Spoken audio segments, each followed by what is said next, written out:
Okay, let's get started. So, how long can we use this room? As usual. Okay, cool. Well, Wednesday, turns out I have a meeting starting at 2, which I cannot miss. So we will live, but it's gonna be like around the 50 minutes or so lecture. Okay, and after that we will have to discuss what might be the other future major ones. So I need to overall like roughly 6 extra lectures, meaning the lectures I have to make up, which is a lot. So hopefully this week roughly 2, but we need 4 more. So we have to discuss what are the options we have here. All right. So in general, Friday didn't seem to work, right? Because there was some conflict. Evening is terrible idea, I guess. And weekend is even worse, right? So I don't want weekend. All right, let's discuss later. Any questions from previous class lectures? Okay, good. So today, hopefully, we want to finish discussion about the asymmetries, at least at classical level. And then from next time, we want to move on to developing perturbation theory, which will allow us to start asking and answering questions about physics itself, like what kind of processes we want to look at, how to compute things, how to systematically think about computing things if we don't have very strong options. Anyway, so today the goal is to finish symmetry discussion. So we talked about some symmetries, especially space-time symmetries, but today we will talk about what is known as internal symmetries. And then associated conservation laws. Okay, so that's the goal. So here, internal really just means the field space. Okay, so let's look at quickly the examples. Consider I have one real field, real scalar field. Okay, so this you can view as a map from a space and time, which let me write it as roughly speaking R4, by which I really mean if you want like 3,1 and so on, but I'm being given a rough at this level. But this takes the space-time quantity as an input and spits out a real value like R. Or it can be as Y if this guy really lives in the field space in the circle, something like that. So it's one-dimensional real element. Okay, so this is the field space. What about if I have a 2 real scalar values? Let's look at it. So by 1x, by 2x. Again, this is the map from space and time, and I'm just gonna write it as roughly R4.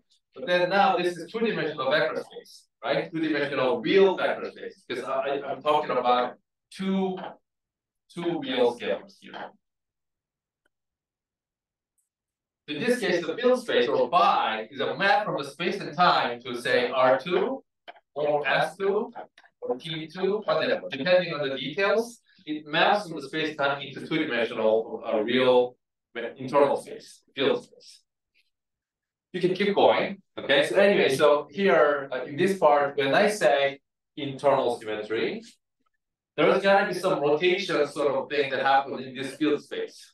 Okay? That leaves the theory invariant. And if we want to extract any consequences of that, and those are all adult as internal symmetries or global symmetries in general. Okay? So you're making a symmetry transformation globally exactly the same everywhere in space and time. Okay, so that's what we do.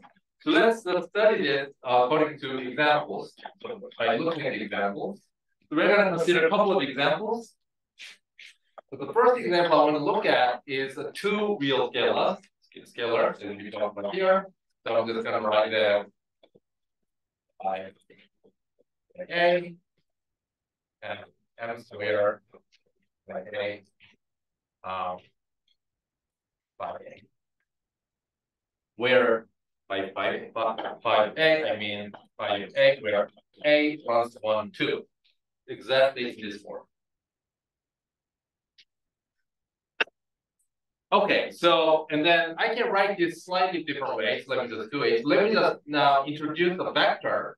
So this is component notation. Let me just introduce the vector. Oh, I don't want to use this. Vector. This is my vector, okay? Do I need to put, okay, wait, let me use the arrow. This is the vector, two component vector. So in terms of this vector notation, this Lagrangian can be written as phi vector transpose vector minus m squared phi transpose. All right? Literally as inner product in terms of vector sense. Okay? So transpose is the row vector. Without it, the column vector you can do in the product. Okay, we get exactly this. All right, so now let's ask what are the symmetries this theory can possibly have, right? So let's consider any transformation that send this to a new vector. So in component notation, I really mean that I'm sending phi A to some matrix, which is 2 by 2 matrix that doing this linear transformation, right? So then this Lagrangian will shift or transform as have M transpose M this. So you mean what you know what I mean by this, right? So I'm just dropping the Lorentz this, we can put it back. And then M transpose M this. So now Lagrangian is invariant. So it's a stronger notion of symmetry, if you like, provided that M dagger M is 1, right? That leaves whole Lagrangian invariant. So we learned that therefore this theory does have symmetry if, first of all, if M dagger M is 1. So M, what was M? Let's look back and ask, what was M? M was a 2 by 2 matrix because I'm sending 2 column vector into another 2 column vectors. But not only that, I sent it from the real scalars and I wanted to land it on the real scalars, right? So that means that this M is a 2 by 2 real matrix, first of all, meaning it has entries which are all real numbers, not complex. Okay, in order to preserve reality of this. So then this extra condition that tells me that there's a 2 by 2 matrices, which is satisfied that is known as orthogonal matrix, which is 2 by 2, or O2 symmetry. Okay. So therefore, this theory does have O2 symmetry. Now, before I analyze the consequences of this thing, let me first quickly mention the following. So suppose instead I had a theory, which I had like psi by 1 square, then psi by 2 square. So I'm just writing separately phi 1 kinetic term, phi 2 kinetic term, and then if I had m1 square phi 1 square, then 2 square phi 2 square. So a priori, I could consider a theory with 2 scalars with possibly different masses, right?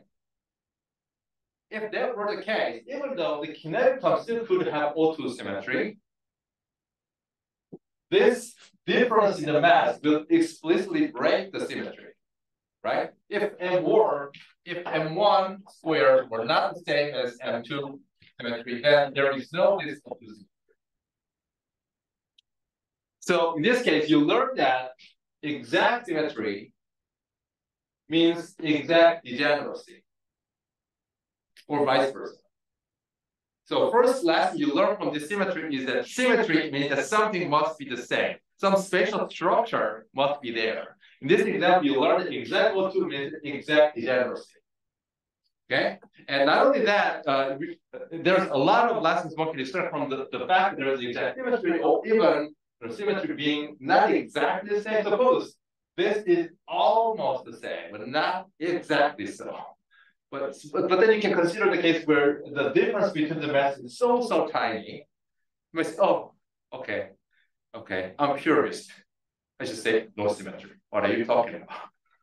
Or you can say, oh, no, I'm practical. It's almost a good symmetry, right? So in nature, there's a lot of those almost good symmetries, known as approximate symmetries. and you know what physical meaning you have with that statement. That means that exact symmetry means the exact degeneracy. Good approximate symmetry means the good approximate degeneracy.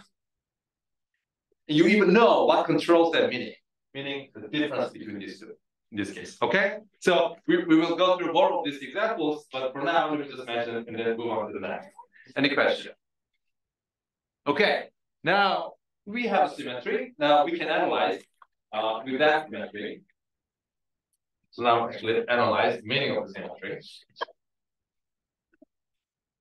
So what do you want to do first? So for now, let's focus on for the first half of the lecture. Let's first focus on SO2 subgroup of O2.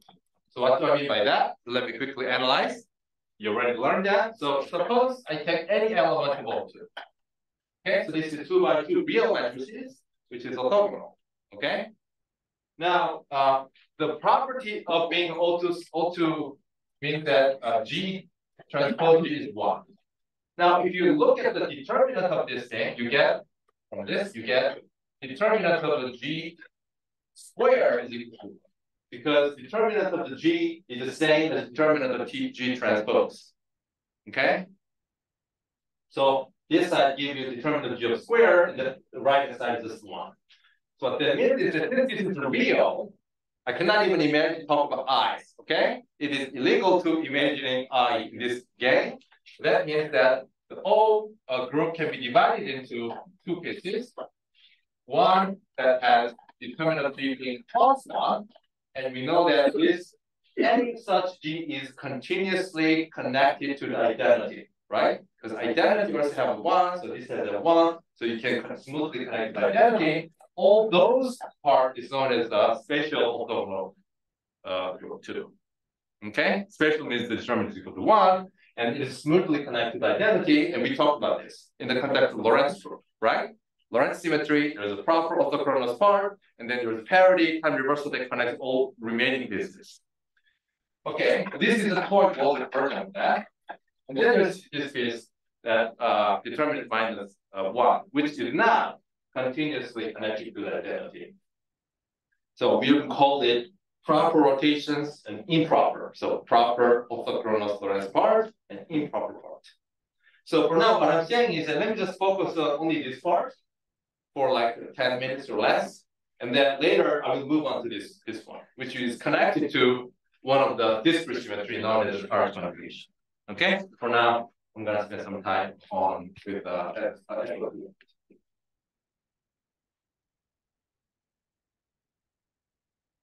so if you have a symmetry, what do you want to do?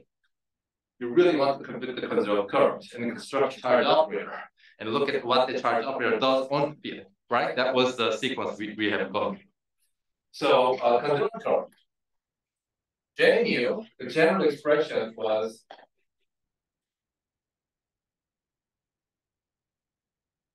okay, in this case, well, this, that, and this was related to the fact that the Lagrangian cube as that with the substituting technical parameter epsilon. Okay. Okay. So let's compute this. So for that, we need to figure out this and that as usual. Right? But then this SO2 symmetry leaves Lagrangian manifestly invariant. That's the way we set things up. So F is 0, so that makes life easy. This part is 0. So all I need to do is to figure out how field transforms. Right?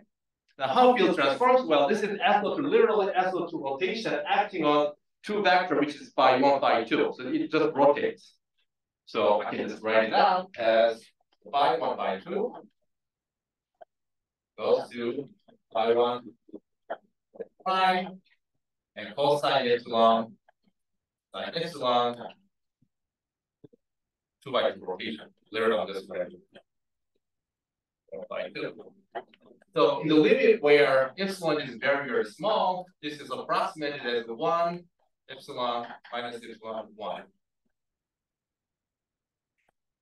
Okay, so we learned that the phi 1 transforms as what? 1 plus that thing. So which is epsilon or novidade. So that was the definition. I2. And then I2 transforms as defined. Okay? Or if you want to be fancy, it's not necessary, but nevertheless you can try. I can just try to write that single expression, epsilon A B like. Okay? So in fact, you know that for rotation, you need to have some antisymmetry parameter that rotates. We talked about that, or generator if you like. Okay, so we have that. Now we can write down the conserved current. For the first example.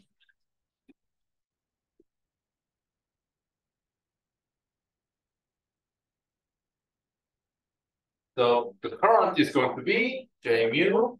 First of all, a partial derivative of Lagrangian with respect to the derivative of phi1 and phi2, which is from this, basically derivative of phi1 and then d phi1 plus derivative of phi2, d phi2.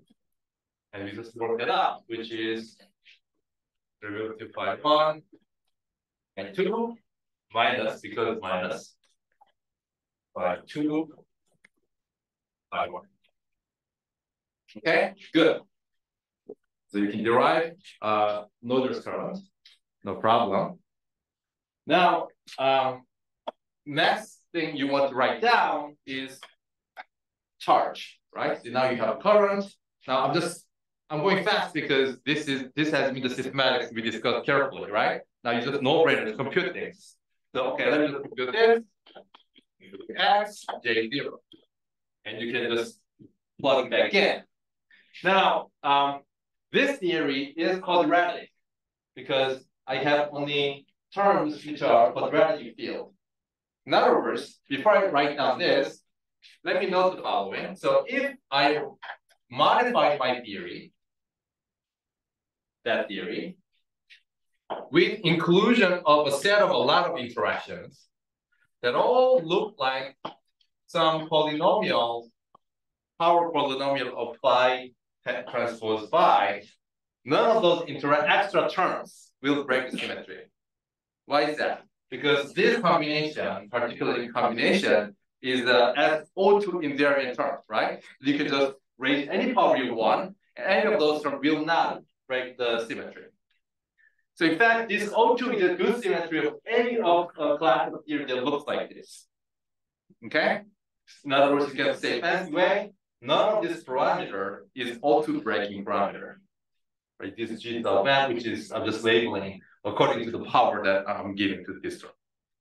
On the other hand, if you add something like phi 1 to the fourth, phi 2 to the fourth separately to me, phi 1, phi 2 cube, etc., etc. These type of interactions, if you add to the Lagrangian, will break O2 symmetry. Okay, good. So I'm just wanting to say, at this level, we're not really talking about other aspects of symmetry, but I'm just saying that there are interactions that can still respect the symmetry. There are some interactions that can, in principle, break the symmetry. You can see it the other way around. How? If I want to demand O2 symmetry, parameters of this potentially possible interaction should be exactly 0. Right? Because if those are not 0, I know it's breaking the O2 symmetry. So exact symmetry also explains sometimes exact zeroness of the parameters. So here we saw that exact symmetry implied exact degeneracy. But in the context of other possible higher order interactions, exact symmetry gives me a way of understanding exact zeroness of some of the parameters. Okay? So if you're an experimentalist and you just go out and measure something, you keep getting 0 and 0 and 0, 0. Okay? Zero sort of thing you can do as a field theorist is, oh, there must be some symmetry that possibly explain why that particular parameter is exactly 0. Okay? This is how you play the game. So what would be that symmetry, magic symmetry, that can explain me why this parameter is exactly 0, for instance. And in nature, there are such puzzles. Okay? There are a couple of puzzles with very, very small parameter that we would expect, You hope that you can find some symmetry that explain those things, right? And there are a couple of examples, not a couple of big problems in theoretical particle physics, that there are small parameters, but we have not found yet a symmetry that can provide explanations to those. A lot of cases we understood in terms of symmetry. Anyway, so with that, let me move on again back to this part of the discussion. Given a symmetry, compute the current, we can construct the Q. Okay, so if you do it, how? So in order to make any further step from this definition, suppose I just work at the quadratic level, meaning I'm not going to include any other higher order terms per second. So if you don't do that, you can do something more, right? Because at the level of quadratic theory, you can even write down your field operator explicitly. And we have talked about it.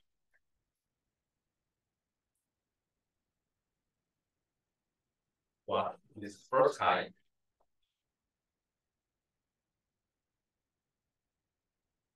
There's interruption. Great.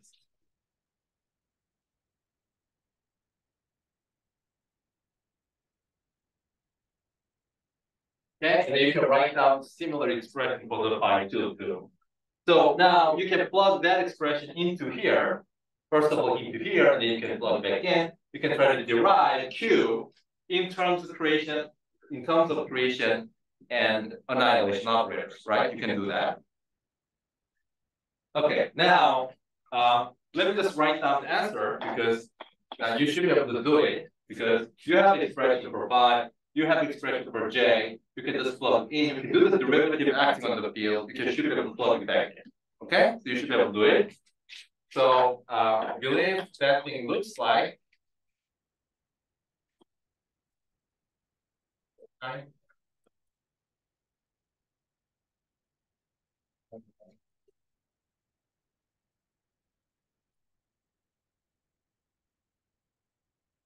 So if you do that exercise, you should get this expression. Now, what about this little a versus alpha? Remember, these a's are related to my notation of alpha as some factors of 2 pi, some factors of 2e in such a way that this one satisfies manifestly Lorentz invariant commutation relations and whatnot. This one doesn't, but sometimes it has more physically clear meaning to it, right? Just counting the number. Okay? So you can certainly rewrite everything in terms of alpha too, no problem. Anyway, so the point that I want to discuss with this explicit expression, which again you should be working out easily, is the following. So how would you interpret the Q? What does the Q do?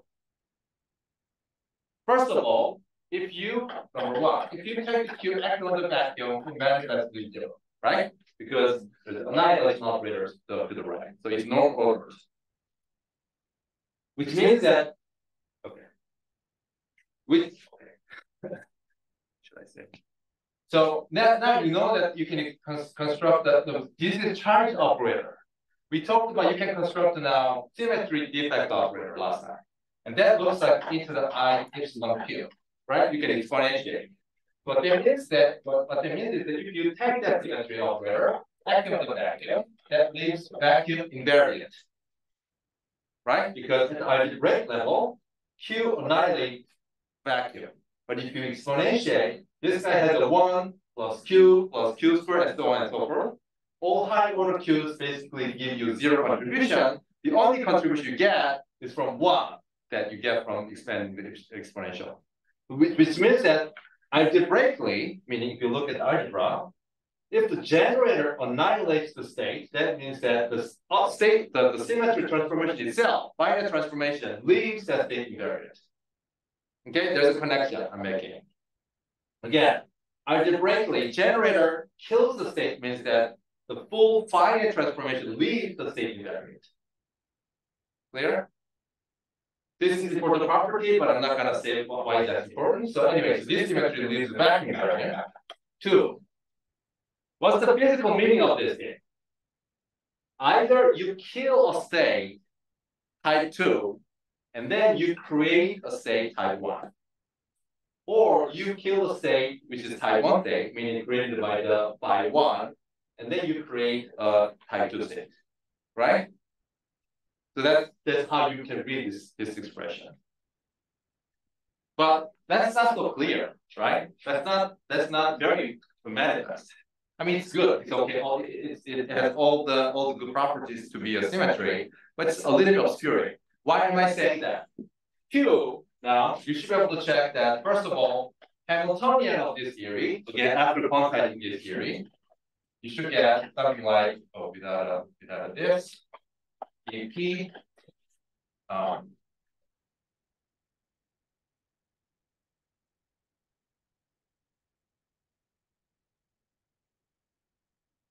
first of all, Hamiltonian is this. You know that, right? Because after normal ordering subtleties and blah blah. Anyway, Hamiltonian is basically the summing the entire energy, right? And then remember, one particle type 1, particle type 2 has the same mass, so it's gonna have the same energy with the same momentum. I'm just counting number of particle number 1, particle number 2, I'm summing. Now you can check explicitly that Q commutes with Hamiltonian. You can do either explicit checks. And then you can also check for the same token, Q commutes with the momentum operator. Because momentum operator literally has the same structure. You only replace EP with the momentum, right? If this works out, it's going to work out with the P2. So is that a surprising fact? This is a nice fact, but is this a surprising fact? In fact, there is a general theorem by Coleman and Manula saying that, I erased it. There's a space-time symmetry we talked about, right? There's a translation, there is a Lorentz transformation.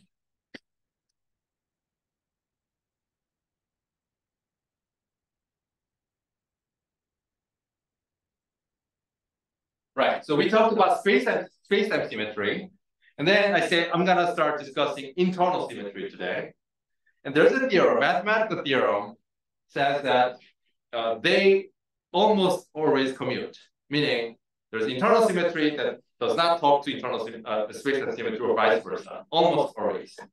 Okay, meaning algebraically or mathematically, if you have a space-time symmetry group, and if you have a group of internal symmetry, it's always like product structure, meaning they don't communicate. Okay, they have a trivial algebra, if you like. And the only exception to this fact, there's a one symmetry that actually links internal to the space-time symmetry. And that is known as a supersymmetry. That's why it's very popular and important.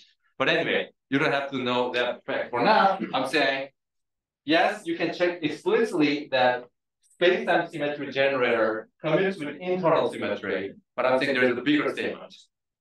Almost all the cases, they commute. Now, what I want to say about that, though, is slightly different. Okay, so that's the thing.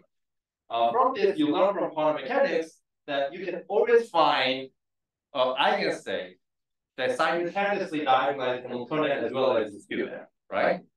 But then this state doesn't diagonalize. You can already see how.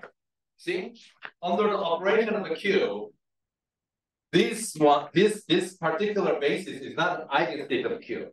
Right, it mixes up. Okay, so you can hope that, can I just diagonalize Q as well?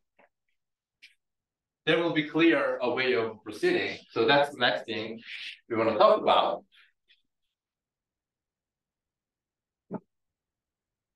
So the next thing I want to talk about, therefore, is can I diagonalize Q in terms of phi 1, phi 2 basis? This is literally just vector analysis. Okay, there is a vector in two-dimensional space. There is a matrix which is Q. And you want to find eigenstate in terms of these basis vectors. That's what you want to do.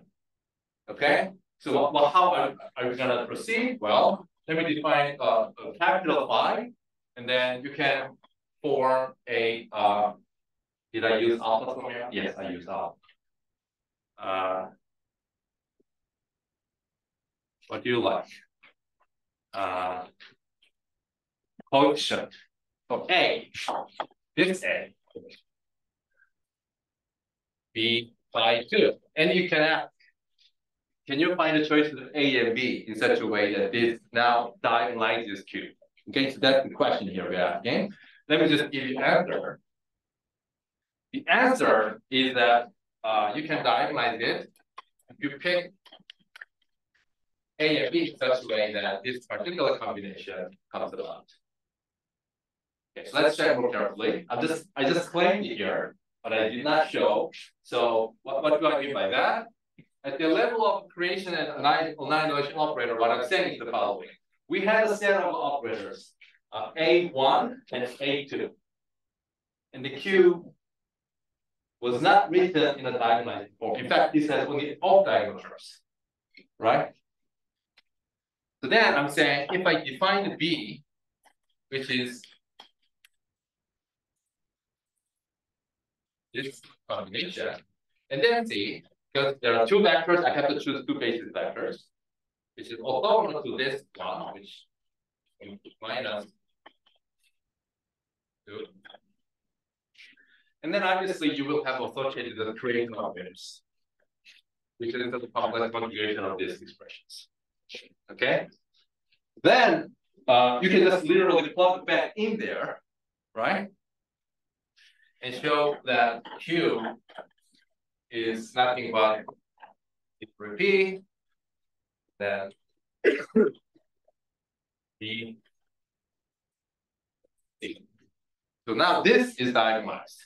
It's like there's a B direction, C direction, and then Q is like 1 minus 1x. Yeah. Can we just make the fixed just not viewable complex by using the equals I in there? Yes. So that's exactly, I'm flowing into that direction. So we're talking about SO2 symmetry here, right?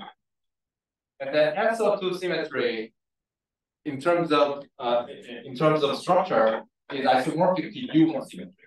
So what is SO2? SO2 is rotation on two-dimensional plane. U2 is also that rotation, but now I have to promote some other real values field into complex values field. Because U1 is unitary and it has complex phase in it. So if you start with something, it will always turn into some complex guy.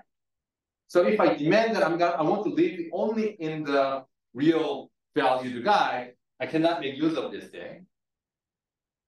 But the point of this part of the exercise, which I'm still continuing, is that yes, in order to diagonalize the Q, I'm sort of forced to talk about the complexified values, right? This is real, there's an idea, this is a complex value. So SO2, sitting in this phi 1, phi 2 basis, will turn into U1 symmetry in this complex phi field now. And then I'm saying, in principle, one could have anticipated, because I know that there's a SO2 real vectors versus U1 complex vectors. There's isomorphism. So this is explicitly demonstrating that indeed that's possible.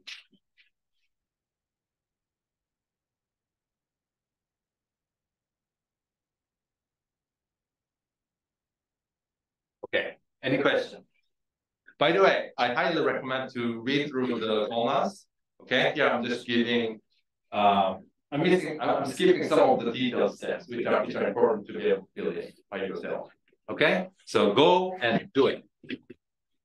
Okay, so now where I am, I started with the two real scalars. I said there's a Q symmetry. But Q symmetry is not quite diagonalized in terms of a phi 1, phi 2 basis.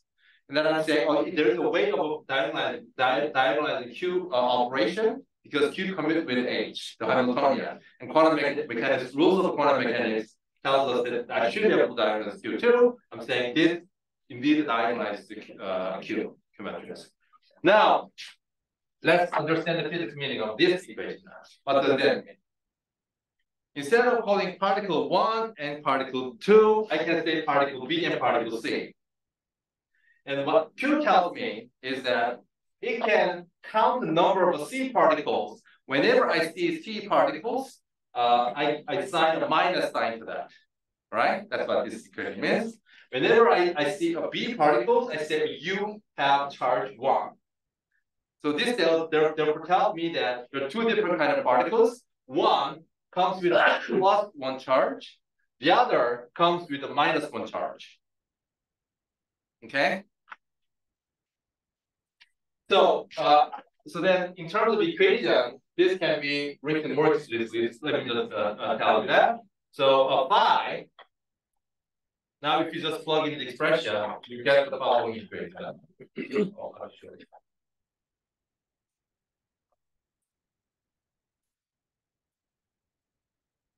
E to the minus x as usual, then there's this 2 pi q we have, so we'll do e just because of the normalization issue.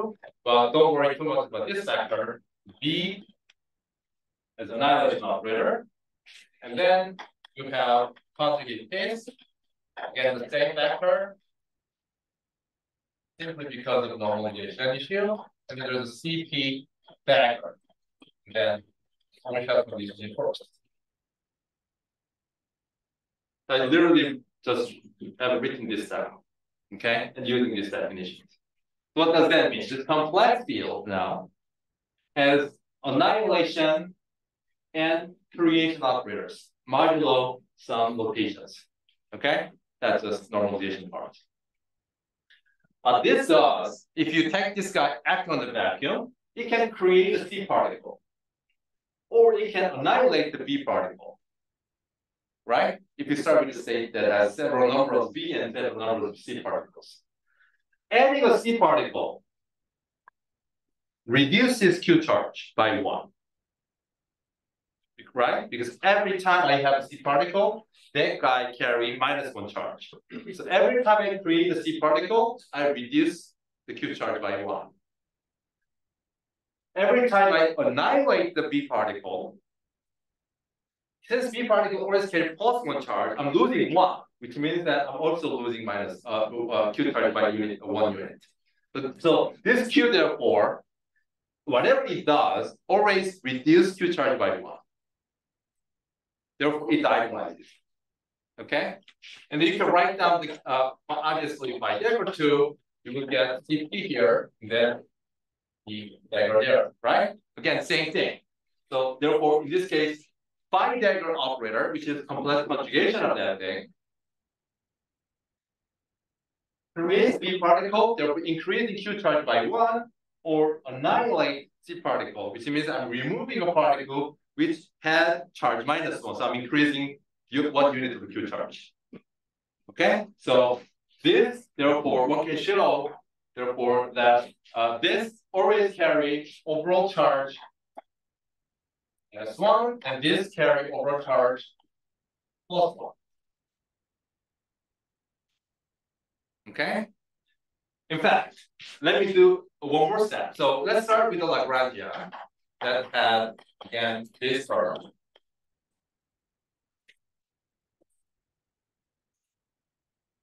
Using this combination, you can rewrite, so this is good exercise, you can rewrite this action as phi dagger, phi. This. Now just one component complexity. So there's 2 sets of real scalars. There's always this 1/2 vectors. And this is equivalent to, according to this expression, the single complex scalar field. Now there's no 1/2 vectors. And this is equivalent. So I could, in principle, have done this way.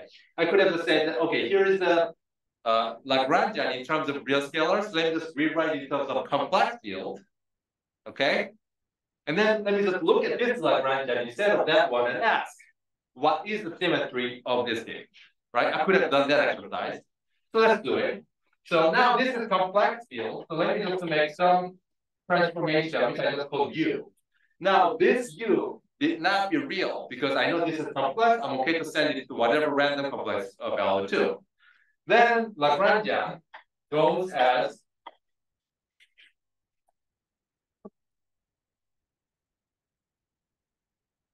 you take U,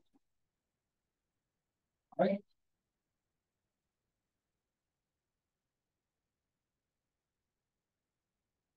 This, right?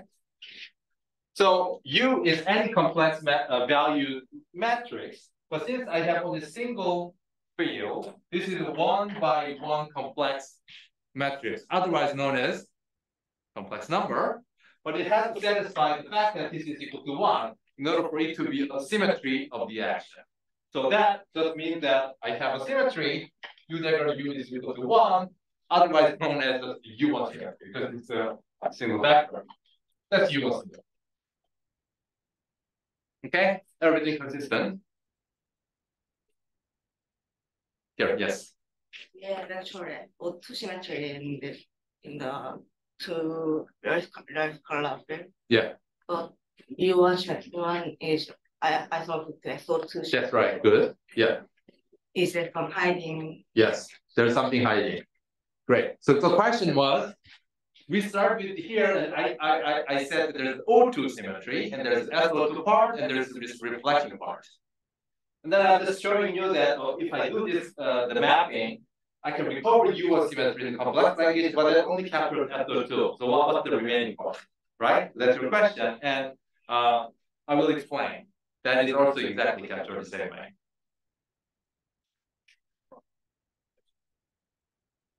Good.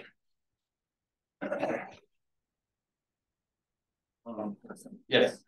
Which one is fundamental? I mean, the two scalar fields or just It's equivalent description. Yeah. So every data you take from nature, for instance, will be consistent with either description. You cannot tell the difference, for instance. So, I mean, unless there is some feature, like some other symmetry that we've been missing or something, they will tell the difference between these two. Otherwise, if there's identical description, nobody can tell the difference between the two.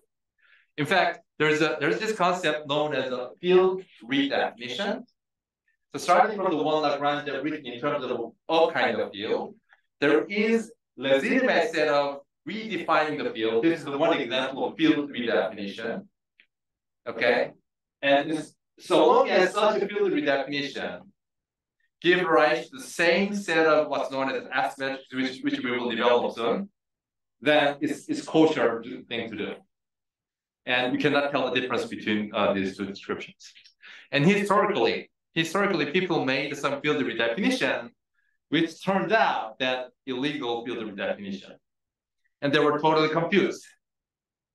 And when you make a field redefinition, which does not map the Lagrangian into exactly the same Lagrangian, but something else, and historically, it can be that sometimes there are some extra terms you have to add to the Lagrangian in order to see the equality between the two description. And anyway, there has been some development in history how to deal with those, what's known as anomalous field redefinitions. But here we're talking about completely well-defined field redefinition. Okay, any other question? Yes. Does Q have SO2 symmetry? Does Q have SO2 symmetry set? So Q is now a charge for SO2 symmetry. So it generates the SO2 symmetry on the field. In fact, good. So let me just write it down. Unless I misunderstood your question.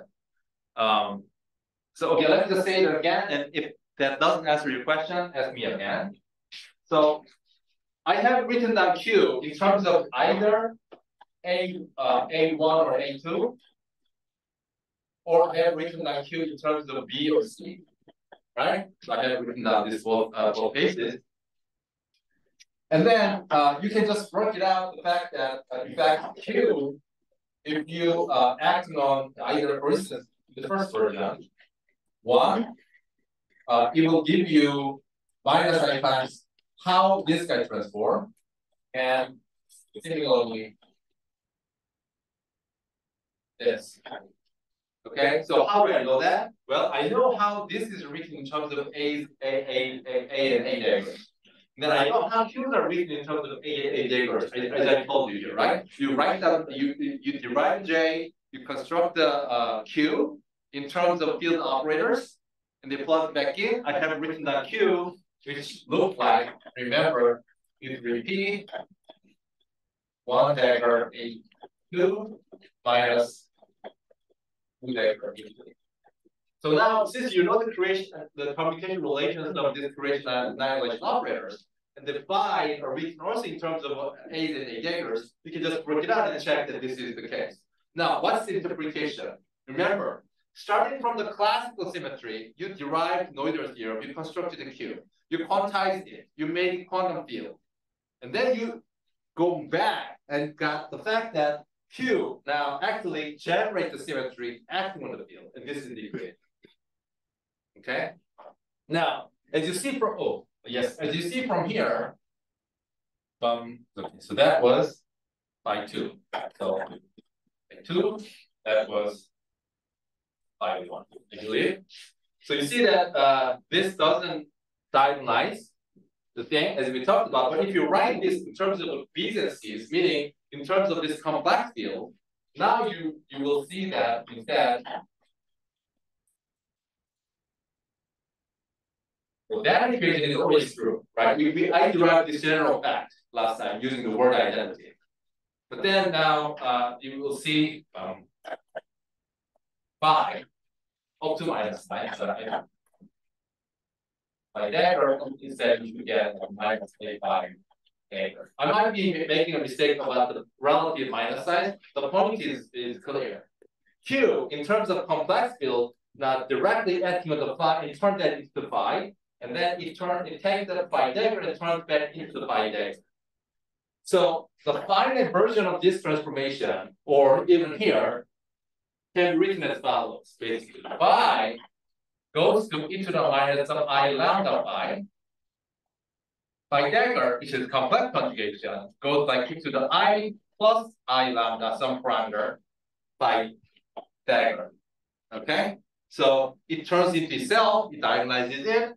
And then this is completely consistent with what I was trying to say here, right? Let's see what symmetry do I have. Well, any U1 phase will do the job. But the only important thing is that phi and phi dagger will have a relatively minus sign here, which means that they carry opposite charge under Q. Okay, good. Did I answer your question, or I still? My question is, if I think Q is not symmetry about your SO2 transformation of the field. And you say that SO2 is isomorphic to U1. And in the complex field case, field Hamiltonian and Q has U1 symmetry. Yeah. U1 and SO2 is isomorphic, so that there is some transformation. So can we describe the Q, some transformation that Q and Hamiltonian both symmetry in the real case? Okay, so let me say the following. So given a physics, we can pick two different descriptions of the same physics. One, I'm just going to use real coordinate. By real coordinate, I mean using the phi 1, phi 2 real scalar field. In this world, in addition to space-time translation, which is captured by Hamiltonian and the momentum operator, there is SO2, but for now, SO2 transformation, okay, which are just rotating this guy together. Or I can decide to pick another basis of description, which is in terms of the complex field. Then that symmetry, because symmetry is a physical. So if you pick the two different descriptions, all the physics must match. In this case, one of the physics is the symmetry, global symmetry. So SO2 seen here, what is that here? There should be equivalent information captured here. I'm saying that is like U1 symmetry captured here. And then if you are curious about the relationship between the Q's and H's, they just commute. So they just act separately. They don't interfere among themselves. So then you don't want to mix up this together. In other words, whether U1 appearing as SO2, vice versa, because there are two different descriptions. I think I have not still addressed your question, but I'm happy to take time to explain after the question if you ask me that again. Any other question? Okay.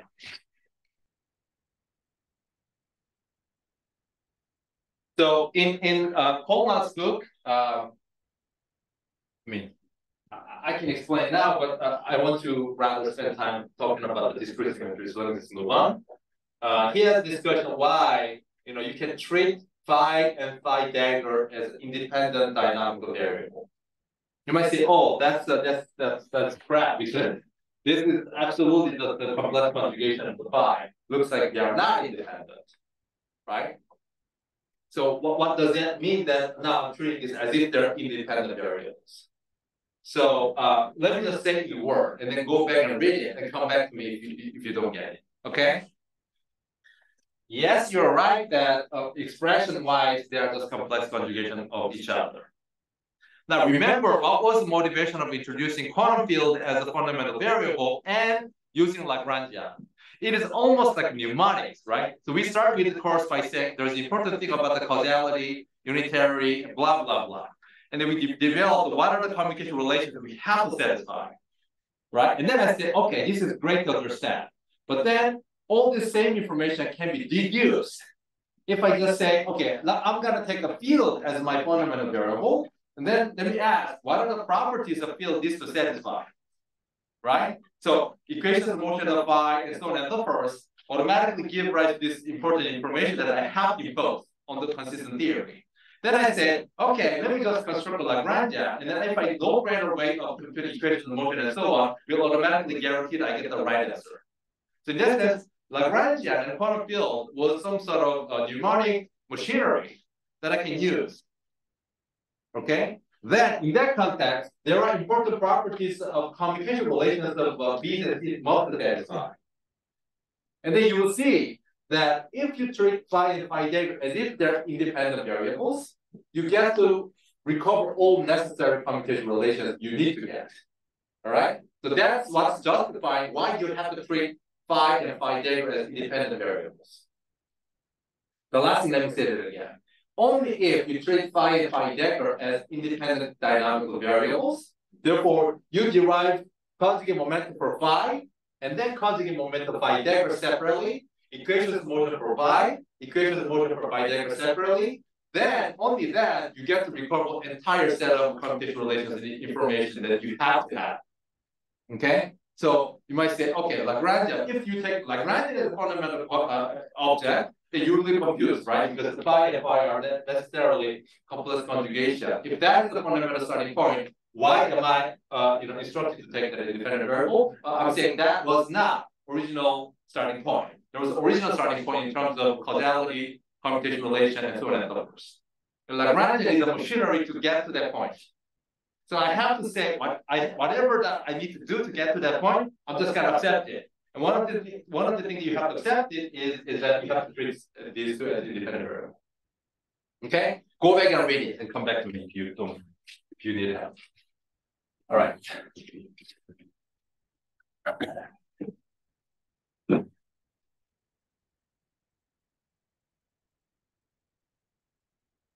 Okay, so I'm going to spend 5 minutes to write down more general symmetries, and then we'll move on to discrete symmetries, which we'll address for 2 parts. So now let's consider as an example, well, it happens to be 2, minus 3, because there's the SO2 and U1. So let's consider n number of real scalars. All right, so Lagrangian is obviously the path of now transpose this a dagger. Transpose. And then in principle, I can add once again any set of these terms. Now my phi now is column vector of n real scalars. Okay, we can ask the same question, right? What is the symmetry of this Lagrangian? Okay, so symmetry now you can basically do the same analysis. You can just make n by n real matrix, right? You can just do this linear transformation and ask what leaves this Lagrangian invariant. And you know the answer immediately because you know that it is m dagger m, m dagger m you get from this.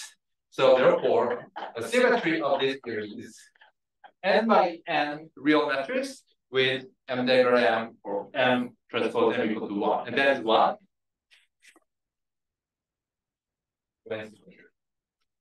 Right? This is orthogonal. A lot can be done about this theory, by the way. Historically, you might say a trivial theory. No. You can ask, what happens if n goes infinity? You might say, oh, what kind of question is that? Well, that's the important question historically. And there's a field of machinery that has been developed known as large limit. And this is one very important example. Okay, anyway, let's move on. Next question. Now let's consider n complex field, complex skeleton. Okay, so I'm just gonna have the same thing. Now, dagger, we gotta have dagger. Once again, I can add now to the Lagrangian any set of interactions that takes the following form. Phi dagger phi to the sum power. Right? I can do that. Again, you can ask, so here phi is obviously column vector made out of n complex field. And then again, you can make a transformation now U, which is now n by n complex matrix. Because I'm sending complex to the complex, so now I can relax the reality condition here. So obviously you get U dagger U equal to 1, so you get U and symmetry. Right? That's the unitary rotations. And you can keep going. Okay, so that's, and you can derive, you can derive a conserved current, you can construct a Q, you can study in terms of create nihilist operators. They principally do all that. Okay, so that's a continuous internal symmetry part. Now I want to move on to the discrete symmetry part. A question before I do. Okay. So let's do discrete symmetry.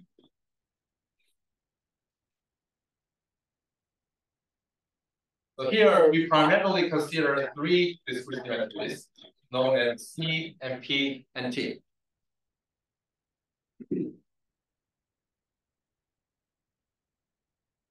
So name C, the name of C is charge conjugation, as you will see.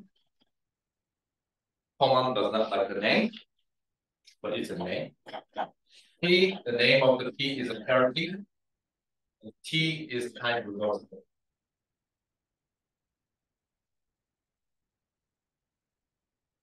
So we met already parity and time reversal before, right? When we talk about Lorentz group. So the entire Lorentz group is divided into proper orthochronos, and then everything, the other 3 sections are connected by this discrete symmetries. Okay, so let's start with the C. So okay, let's start with C.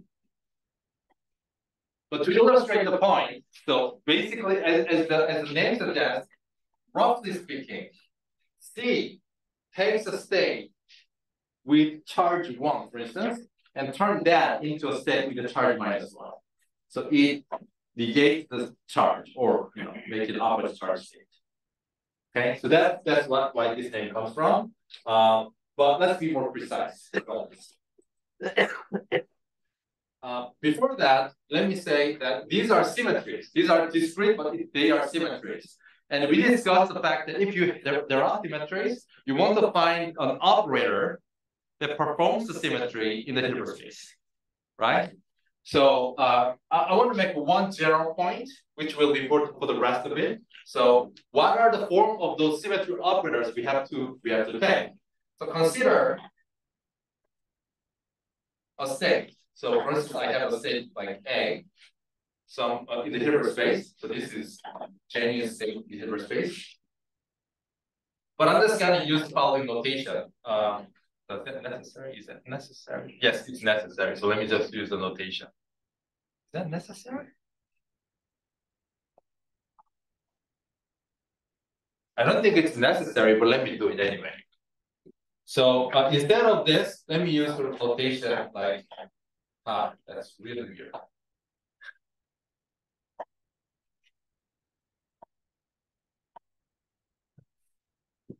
That is so okay, that's the problem. So what I mean by that, so for instance, I'm just gonna write the inner product as this notation. That's fine. Okay? I mean, I know you love Dirac notation. I also love Dirac notation. But I'm just gonna use this. There are two very influential quantum field theories. One is Coleman, the other is Steve Weinberg. They both use this. So I'm using it. Okay, so that's full justification of my choice of notation, at least momentarily. So let's use this notation for a second. So then, what does the symmetry? What's the property that symmetry transformation must satisfy? What is the set of property a symmetry transformation must satisfy? In other words, when can you call some transformation a symmetry? Something is a symmetry if it leaves all the observables invariant, right? Like you measure something, nothing changes, even though something happened to it. You call it a symmetry. And in quantum mechanics, observables are probabilities. So in quantum mechanics, therefore, observables are probabilities. And probabilities are captured by norm. Norm, like A, A, right? So example, I mean, you have some wave function, you have operator, and you want to look at the expectation value. This can also be viewed as some version of norm, computing norm. Okay? So anyway, so in quantum mechanics, since observables are probabilities which can be captured by normal bit, therefore, the criteria for a symmetry operation or symmetry transformation is that leaves this norm invariant. So let's consider the case. So I have a state, and then it's transformed by some transformation. I don't know what kind yet. In order for that to be a symmetry, so A, A norm goes to UA, UA, and I demand that this is the same as A, A, right? That's the symmetry. Now, the funny thing is that A, A is the same as A, A, right? Did I just say that? A, A is the same as A star, which is the same as A, A. So there are two ways to demand the properties for symmetry transformation. Either transform the norm is the same as A, or transform the state or norm is the same as A star, because that's the same as that. Okay, you might say, oh, are you talking about? Not really. So let me be clear about this statement. So what it means is the following. So let's consider one class of a transformation where I literally demand that this is the same as this. So in terms of inner product, what I mean by that is this. This is the one class of property that I can expect. Second class is that A goes to omega of A. Now A star. But in terms of actual inner product, what it means is that omega A, omega B is actually A, B star. This B, A. The second is acceptable because physically what we need to demand is that the norm is invariant, right? Even if the inner product actually undergoes these non-trivial transformations, nevertheless, it will turn to the same physical observables. So we can allow not only the first class, even the second kind of transformations. All right? Now, the first kind is known as a unitary transformation. So this is unitary. Okay, which I will show immediately. And then the second kind is known as anti-unity.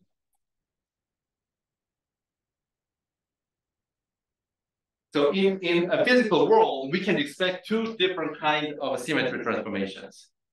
So now let me show why that's unitary.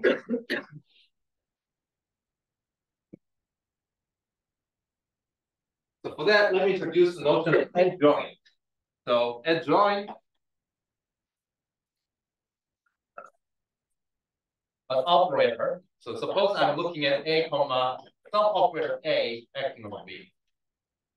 So adjoint means that either way. So this is defined to be adjoint for all possible states. So adjoint is right. Okay. Now, once you take this as a definition of being adjoint, then this immediately leads to this is by the way a definition of unitary. I'm just trying to connect this definition of unitary operator to the form that you're familiar with. All right. So it's not if I combine it with the notion of adjoint of the token operator that you can immediately see, right? But this, that is equal to if I go that way, whatever you get, and that should equal to B, because this is part of the definition. So that I'm achieved, this is one. That's why we usually phrase unitarity this way. In quantum mechanics, there's more definition, which does not need even introduction of adjoint operation. Okay, so now we will see in most of the cases in the symmetry, it will be this form. There's one exception that has to be this form, which is kind of rotable. Okay, now there's interesting. I was very happy or not happy. It was very interesting to see that the Coleman made the statement. You should find it. He said something like this. So therefore, in any physical sense of theory, every symmetry must be realized unitary and anti-unitary. And it will never happen in the far future at some point that symmetry comes as something in between something else. It was super clear that every single symmetry must take this form. And in fact, it is a theorem by Wigner. Okay? Back to something around 1930, Wigner proved that everything has to be either this or that.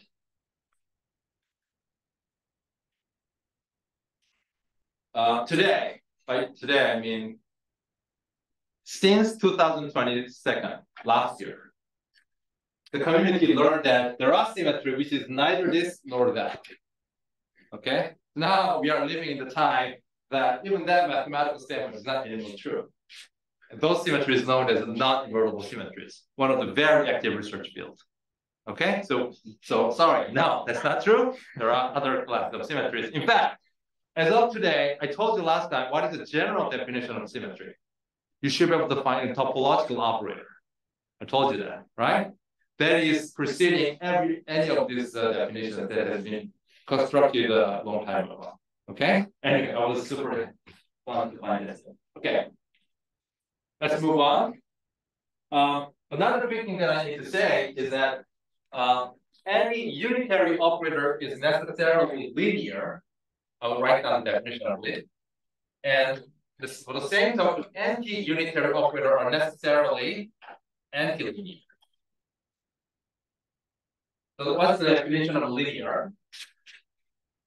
So linear operation means the following. So given U, now if you look at the linear combination of two vectors like A, okay, A, oh, that's not A. A and quotient alpha, B vector and quotient B. Is the notation clear? Or super confusing? So for the second, let me just use these notations to avoid the confusions, okay? So there are proportionality factors. These are vectors. So linear means that, first of all, they just act linearly, okay? But then the important thing is that it doesn't do anything on the coefficient. So it just, oh, I'm totally lost between alpha and A. U, B. So this is linear, okay? So if you have a superposition of the state, the operator acts, according to the, linear rule separately, but then it doesn't touch the coefficient part. That's linear. Anti-linear means that, let me just use omega, if I have the same equation. Now instead, as it passes, it conjugates the the coefficient. So it's almost linear, but it does something funny to the coefficient. And the statement is that unitary operator is necessarily linear, and anti-unitary is also necessarily antilinear. Okay, so let me just demonstrate quickly, and then we'll come back to this question.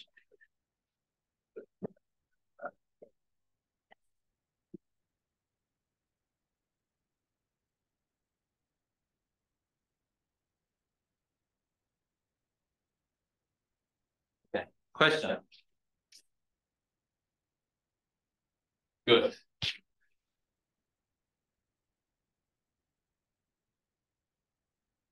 So let me demonstrate the second point real quick, because then the first point is easier version of that thing, so you should be able to do it. So let me write down the definition of being anti-unitary. So I have omega A, omega B is equal to AB star. Okay, so this is anti-unitary. Again, the point is to show that if it is anti-unitary, I want to show that it should be anti-linear. So therefore, instead of looking at this, let me just look at the following. Let me look at norm of alpha A minus alpha star this. So I have to write it again. I'm just going to write it and explain what am I trying to do here. So I want to show that this acts as a star. That's what I want to show, right? And then if I just apply linearity, I'll get equation like this, right? So that means that I want to show that every such state, this state is zero. That's what I want to show, right? That means that the norm of such thing should always be zero. That's what I want to show. Because norm or inner product in quantum mechanics is always defined as a semi-positive definite. And the zero is saturated only if the state is zero. Okay? So I'm using that fact. Therefore, if I can show that this is zero for every choice of omega alpha A, where omega is anti-unitary operator, then I'm basically showing the fact that this should be true for every state in the coefficient. Therefore, it follows. Okay? That's what I'm trying to show. So how do I do it? So first of all, the first term is same as alpha A, because star, but that's the same thing. So I'm just gonna keep applying this anti-unitary property. Okay, so the first one, remove omega, you have to change the order of it, which is the same as that. All right. Now second term. Okay. Now minus, I'm doing this. So you have to follow me, otherwise you're gonna lose it. I'm doing this, so minus. And then alpha star appearing in the right hand side means alpha star. But versus alpha star appearing in the left hand side means that I have to conjugate it again. Let me say that again. So alpha A, beta B in quantum mechanics means that beta means beta, alpha here means alpha star. Okay? You know what I mean? So whenever you see some number, when it comes out of it, it should complex conjugate. Because that itself is a conjugation of that thing. So I'm doing here, so this alpha star appearing on the right hand side comes out as it is. So then if I apply A, because I'm flipping alpha A. Okay, good. Here, alpha, and then alpha A. Ooh, okay, the last thing. Remember, this means alpha, this means alpha star. So then I have alpha absolute value, and then that's A. Okay? Good. And this also means that alpha star, alpha square, and then A, A. So, and then this means alpha, and then means alpha star. So you see that there are 2 plus, 2 minus. So this everything is 0 for any choice alpha, A, and then any anti-unitary operator. That means that this should hold. That means that should hold. So anti-unitary or is antilinear. And then the unitary originally. Okay? Play around it. Good. So that's the amount I want to say about the general things about the quantum symmetries. Now. So we have to now talk about CPT. Do you know if there is any schedule after this? There was actually one, but Okay. but because I think that class does not have any midterm exam. Okay. So that's, I think, Professor Hesson's. Yes. Who's taking undergrad particle physics? You're taking? Do you know there's midterm exam or not? Oh, no. Okay. So good. So can I take like 10 more minutes there then? Just so that at least I can finish this part. Otherwise, she will be totally perplexed for the next couple of days. O2 and SO2, what happened to that reflection part? Okay? So let me just clarify that point for the sake of happiness of someone. And then we will continue to repeat next time. Okay? Good. But is that okay? Or if there's an urgent schedule, like absolutely no way. Good. Well, you had a okay. No, you were trying. No, you're good. Okay. Okay, let's do it.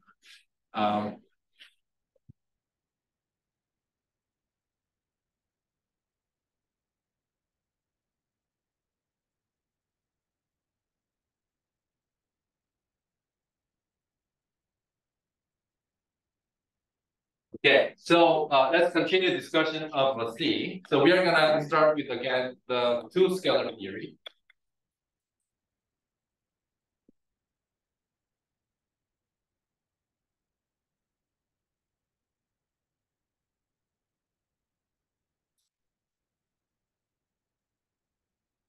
Okay, so that was the theory we started with today.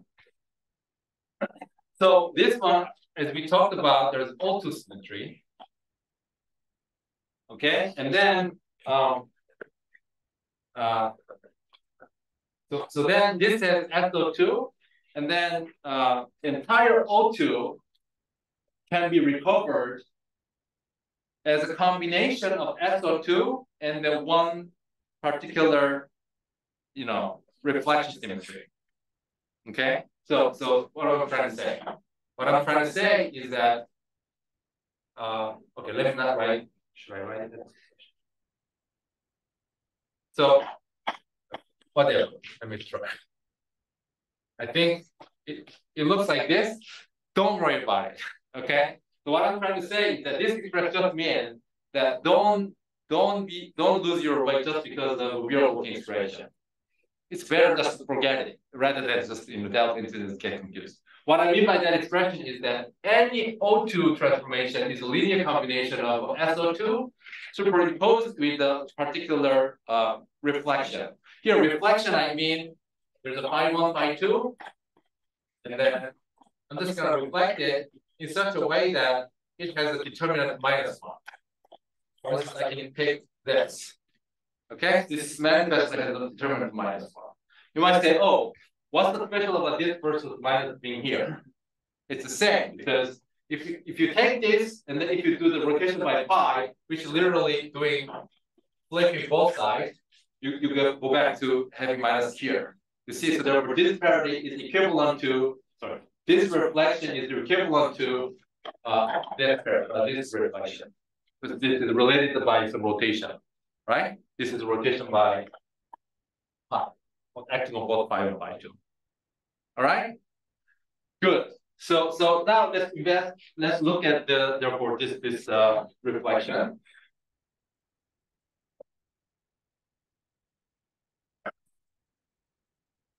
So what it does therefore is that under that name, phi1 goes to phi1, phi2 goes to minus phi2. Right? I'm just literally writing this expression. So in terms of quantum operation, what would that mean?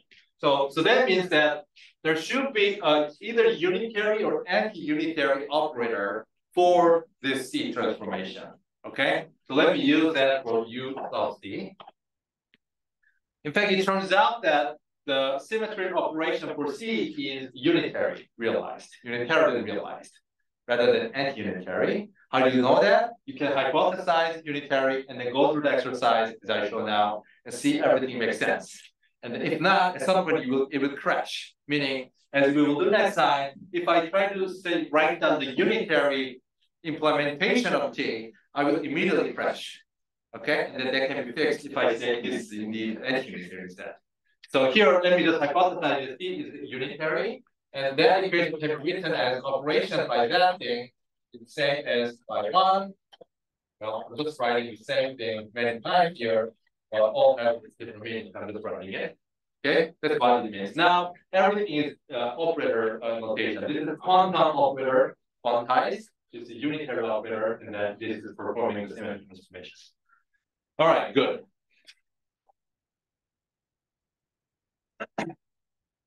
So that means what?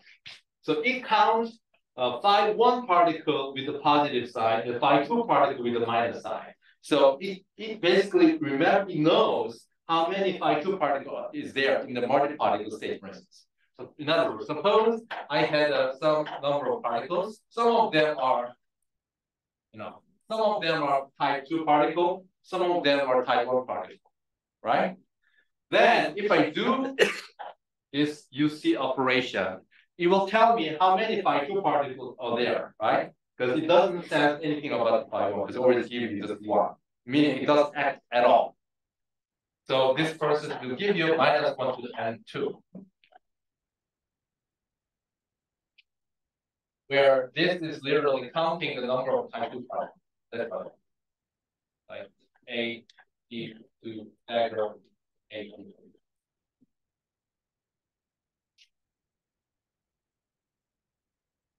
so far, nothing looks like a charge conjugation, right? The name I said is charge conjugation. I told you that the reason why it is called charge conjugation means because it takes charge plus one state and turns that into charge minus one state. Nothing looks like that at all here. And in order to see that, let's go to complex states.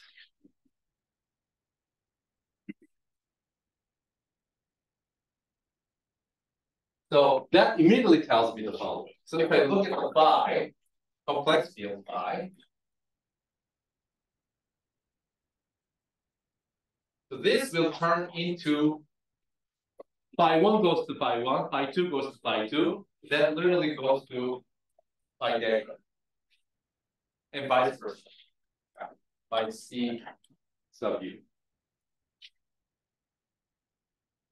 And then we said that if this guy under the Q transformation has the minus A lambda phi, so for instance, if there's Q charge minus 1, and that guy under the Q transformation goes like plus A lambda phi dagger, or just Q. So this transformation, improper rotation or reflection in O2 symmetry, what it does in the language of complex symmetry is that it swaps phi to phi dagger or vice versa. So it turns charge minus 1 state into charge plus 1 or vice versa. In this picture, it's clear that what this does, C does, is it charge conjugates. Okay? So then, to answer the question, in the real basis language, if we properly analyze entire O2 symmetry, we would not miss charge conjugation. It will be part of it. In the complex language, right? In addition to looking at the case where phi only turns into phi by some linear transformation, we have to include possibility that phi could possibly turn into phi dagger somehow. If we have done that, then we would not miss that part. And indeed, that is charge conjugation. Okay? Okay, good. Okay, so let's stop here. And on Wednesday, again, since I am meeting at 2, unfortunately, or fortunately, the fortunate part of my personal life, we will have roughly 50 minutes lecture on Wednesday, and then we will just finish PhD and then move on. Any questions?